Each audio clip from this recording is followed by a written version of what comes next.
محتەوەرێکی دیکەی بەرنامە باس لە با بڵێن نووسینی کتێبێک دەکەن کە ئەم کتێبەی کە ئێستا لای منە سێ کوچکەی زام لە جەلمۆرد و گۆبتەپە و ئەسکەر ئەمە ناوەڕۆکی ئەم کتێبە باس لە جینۆسایدکردن دەکات بە تایبەتی ئەو تاوانەی کە دەرحەق بە گەلی کورد کراوە. دەپرسین ناوەڕۆکی ئەم کتێبە چییە و ئامانج لێ چییە و ئەم کتێبانە و ئەو نووسینانی دیکە کە کارەسات و نەهامەتەکانی گەلی کوردی با بڵێن باس لێوە دەکات تا چەندە هۆکارە بۆ بە دیکۆمنتکردنی ئەو تاوانانی کە دەرحەق بە گەلی کورد کراوە و بە شێوەیەکی گشتی با بڵێن کورد کۆمەڵێک زۆریان هەندێک بەسەرهاتی زۆر ناخۆشی بەسەرهات و یەکێک لە بەسەرهاتەکانیش تاوانی ئەنفالەکە لە بشێکی ئەم کتێبەدا باسی لێوە کراوە جا تایبەت بەم بابەتە کە با بڵێن میوان یاخود نووسەری کتێبەکە لە ستۆری بەیانی کورسات نیوز ئامادەیە هەژار هۆشیار مامۆستای زانکۆ کە لە ستۆری بەیانی کورساتە مامۆستا بەخێراتی زۆر سپاس بۆ بەیانی ئێوە باش لێرەشەوە بەیانی بینەرانی شاشە جوانەکەی کورسات باش بەوای تەندروستێکی باش بۆ هەموو لایە. بەڵێ سپاس مامۆستا دەمەوێت با بڵێن خۆ سەرەتایەک لە کتێبەکە ئاماژە پێ بدەیت گرنگی نووسینی ئەم با بڵێن نەهامەتیانە یاخود بەشێک لە نەهامەتیەکانی بەسەرگەلی کووردا هاتووە لەم کتێبەدا خۆی لە چیدا دەبینێتەوە. بەڵێ زۆر سپاس بۆی و زۆر سپاس بۆم دەرفەتە دیارە ئەم کتێبە دوێنێ لە زانکۆی چەرم و ناساندمان بۆی کرد لە شاری چەمچەماڵ کە هەر لە زانکۆی چەرم و سنتەرێکشمانێ بە ناوی سنتەری توێژینەوە بۆ جینۆساید و تاوانەکانی ئەنفال دیارە لەو سنتەرە ماوەی ساڵانێکە دامەزراوە و کۆمەڵێک خزمەتی بە کەیسی ئەنفال و تاوانی جینۆساید کردووە لە عێراقا. لەم کتێبە ڕاستیەکەی ئەم کتێبە هەڵمانداوە بە شێوەیەکی زانستی ئەکادمی باز لە تاوانی جینۆساید کەین سەرەتا لای هەمومان ناشکرایە تاوانی جینۆساید تایوانێکی نێودەوڵەتیە لە یاسای گشتی تاواندا و ئەم تاوانە دیارە ئێمەش وەک نەتەوەی کورد هەر لە سەرەتای دروستبوونی دەوڵەتی عێراقەوە لە دروستبوونی دەوڵەتی عێراق کورد وەک نەتەوە قوربانی تاوانی جینۆساید بووە سەرەتا لە کوردانی فەیلیەوە گەر سیرکەین دوای هەر کورد وەک خۆمان لە باشوور لە شاری سلێمانی و بە تایبەتی لەو ڕۆژانەی کە ڕژێمی بەعسی دەسەڵاتە گرێتە دەست لە وڵاتی عێراق لە ساڵی 1963 ئەتوانین بڵێن لە 63ەوە تا 2003 پرۆسی ئازادی عێراق کورد یەکێک بۆ لە قوربانەکانی تاوانی جینۆساید لە دەستی ڕژێمی عێراق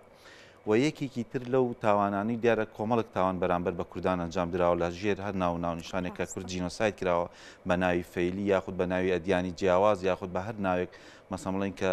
ڕژێمی بەعس یاخود نەتەوەکانی تروستیانە کورد لە جینۆسایدکەن هەرێکی لە ژێر ئاڵایەک و یاخود لە ژێر ناوێک و لە ژێر تینێک تاواکانی ئەنجامداوە لای هەمووان ئاشکرا لە سەدەی ڕابردوو یەکێک لەو تاوانە جینۆسایدە گەورانی دەرحەق بە نەتەوەی کورد کرا تاوانی ئەنفال بوو لە سەدەی ڕابردوو ئەتوانین بڵێن لە دوای هۆلۆکۆست لە دوای جینۆسایدکردنی جووەکان لە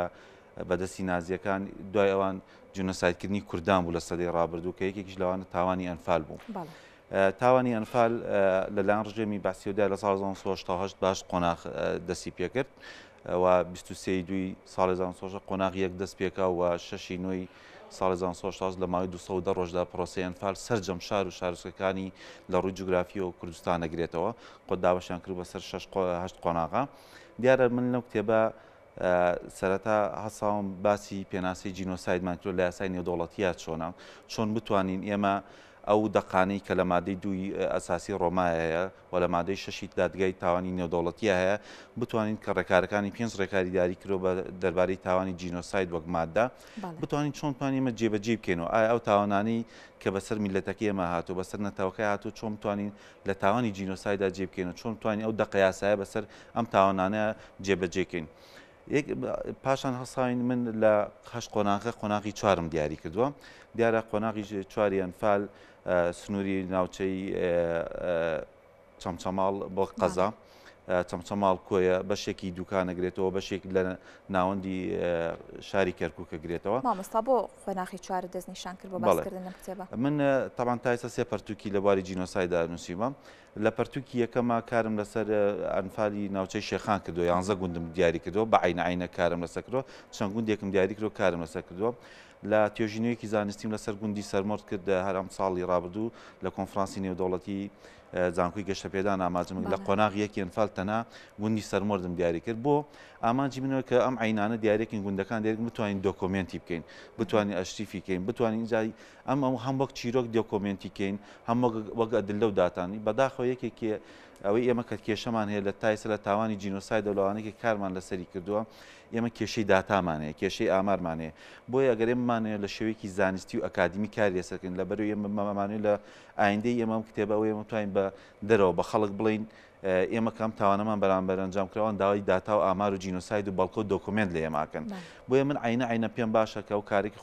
ماوەیەکە لەسەری بەردەوام ساڵانەکە کارکردنە بە شێوی گوندگوند یاخود ناوچەی دیاریکراو بتوانین وەرگین بۆ ئێمەش لەسەر کە داتا و ئامارەکانکەین کەواتە دەکرێت بڵێن جیاوازی ئەم کتێبە لەگەڵ بەشێک لە نووسینەکانی دیکە ئەوەیە کە داتا و ئاماری تێدایە تەنها گێڕانەوەی لە خۆ نەگرتووە بەڵێ مەسەن بۆ نمونە ئێستا من سویمە دەستپێکی باسی قۆناغی چوارت بۆکەم قۆناغی چوار مەسەن لێرە لە لاپەڕە پەنجا ئاماژەم پێکردووە ناوەندی پارێزگای کەرکووک دوو ناحیەی گرتووە شوان و پردێ چەمچەماڵ تەنها لە ناحیە ئاغجەلێری گرتووە کۆیە قەزای ئاشتی سێگرتان تەق شۆڕشی گرتووەوە بەشێکیش لە قەزای دوکان کاکاتە خەلەکان و سووداش و پیرەمەگرون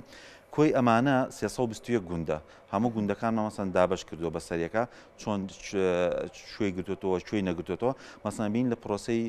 قۆناغی چواری ئەنفالدا 321 گوند خاپورەکرێ بۆیە یعنی هەڵساین بەس پێی جوگرافیەکە بە پێی کات و شوێن دیاریمان کردەوە من هەساوم کە ئەو سێ گوندەم دیاری کردووە دیارەم سێ گوندە لە ناحیەی ئاغجەلەرە و باسمان لە ناحیەی ئاغجەلەر کە سەر بە قەزای چەمچەماڵە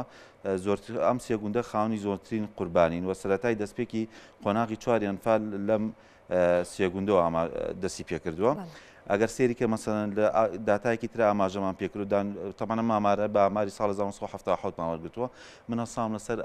ئاماری سەرژمێری دانیشتوانیش کارم کردووە ساڵ 1950 مەرگتووە لەگەڵ ساڵ 1970 کە بەڕسمی لەلایەن ڕژێمی عێراقەوە ڕابردوو جێبەجێکراوە مەسەن 14456 کەس دانیشتوانی ناحیە ئاغجەلەر بوونە 7201 کەس بوون بە گیراون لە پرۆسەی ئەنفالدا کە ڕێژی سەدێکەیە کاتە 49.8 کەواتە نیوی دانیشتوانی ئەم ناحەیە بە گشتی ینی هەم بە 61 گوندەکەیەوە لە پرۆسەی ئەنفالە بوونەتە قوربانی 149.8 بەم شێوازە کارمان لەسەر کردو کارێکی تر مەسەن هەساوین لە سەکاتونێتە سەر گوندەکان باسی یەکەم گوند بۆ جە لە مردم داناوە بۆ گۆپتەپە بۆ عسکەر بە پێی قوربانیەکان زۆرترین قوربانیمان لە جەلەمۆردا پاشان گوندی گۆپتەپەیە پاشان عسکەرە هەرچەند سەرەتای دەستپێکی شاڵاوەکە ئێوارەی قۆناغی چوار سێی پێنج کە دەستپێکات بە کیمیای بارانکردنی هەردوو گوندی گۆپتەپۆ عسکەر دەستپێەکە کە هەفتەی ڕەمەزانەکە بەداخەوتووە بینی میلەتێک هەموو بە ڕۆژون لە زێ پرۆسەیەک جینۆسای دەکرێن بە ناوێکە میلەتە کافرن ئەم میلەتە ڕودین لە یەکێک لە سوورەتەکانی قورآانی پیرۆز کە ناوی ئەنفال هەشتەمین سوورەتی قورآانی پیرۆزە سیرەکی لەژێر ئەو ناوەدا هەفتەی ڕەمەزانە ئەو گوندە ئەو ناوچەیە دەست بە پرۆسی ئەنفالەکرێت هاتوین لەسەر گوندی چەلەمەرد لەسەر شێوەی جوگرافی گوندەکە قسەم کردووە سەرەتا لەسەر ئاەتەوە چییە هەمویان سەررجەمیان کوردن مەسەبی ئاینیان چییە مسلمانن مەسەن سونە مەسەبن و لە مانگی ڕەمەزانی شابووە مەسەن سێکەوە وارانە لە کاتی فتارە 5:45 دقەیەکە خەڵک خۆی ئامادەکرێت بۆ بەربانگ گوندی گۆپتەپۆ عسکەر کیمیایی بارانەکرێت ئەجا هاتوون لە ڕێی جوگرافی مێژووە ناونانی شوێنەکە بە شێوەیەکی کورد باسمان کردووە ئەجا هاتوون یەکێکی جیاوازی کە باز جەنابەت باسی کرد لەم کتێبە من کاری لەسەرەکەین داتاکردن پۆڵینکردنی تەستیفکردنی قوربانیەکانە یەکێک لەو کێشانی ئێمە لە تاوانی جینۆسایدا هەمانە مەسەن لە ڕەگەزی نێرومێ تا ئێستا مەسەن زۆری لەو شانێکی خۆشم کارم لەسەری کردووە کەمتر هەڵماندا هەر یەکسا هەموو قوربانەکانمان ئەژمار کردووە نەماوەتوە چەنی لە ڕەگەزی نێرە چەنی لە ڕەگەزی مێیە باشە مامۆستا ببوورە ڕاشت ئەگرم کەواتە جیاکردنەوەی ئەم داتا و ئامارانە لە ڕەگەزی نێر و لە ڕەگەزی مێ و پێشتری شەر پێم وا بێ نووسەران و ئەوانەی کە توێژینەوە لە تاوانەکانی ئەلفاندا دەکەن لەگەڵ بەشێکی زۆری تری ئەو تاوانەی بەرامبەر کوورکراوە کێشەی هیستەریکیان دەستخستنی ئامارەکان و جیاکردنەوەی ئامارەکانە ئەمە تا چەنە گرفتی دروست کردو و تا چەنە تواندراوە لە کتێبێکدا ڕاست بکرێتەوە خۆی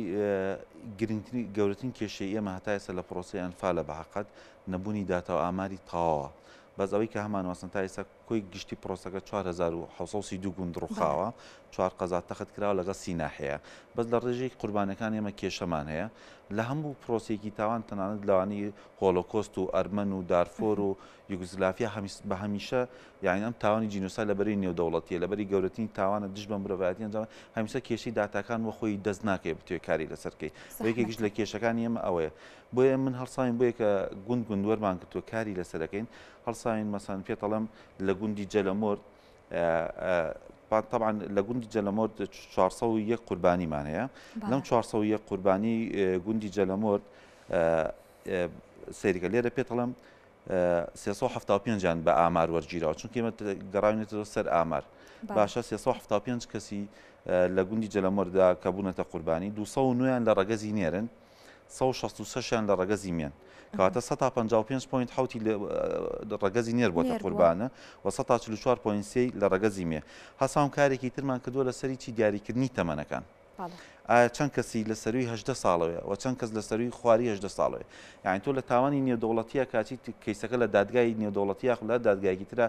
لە دادگا ئاساییەکانیش کە تۆ تۆمارەکەی ئەو کەسانی کە تاوان ئەنجامەدەن یعنی یاخود بەریەن لە سەروی 18 ساڵەوە جیاوازە ڕەفتار و مادە یاساییەکان لەگەڵ لە خواری 18 ساڵەوە یعنی لەو گوندە ئەگە سەیریکەی ئەوانی کە تەمەنیان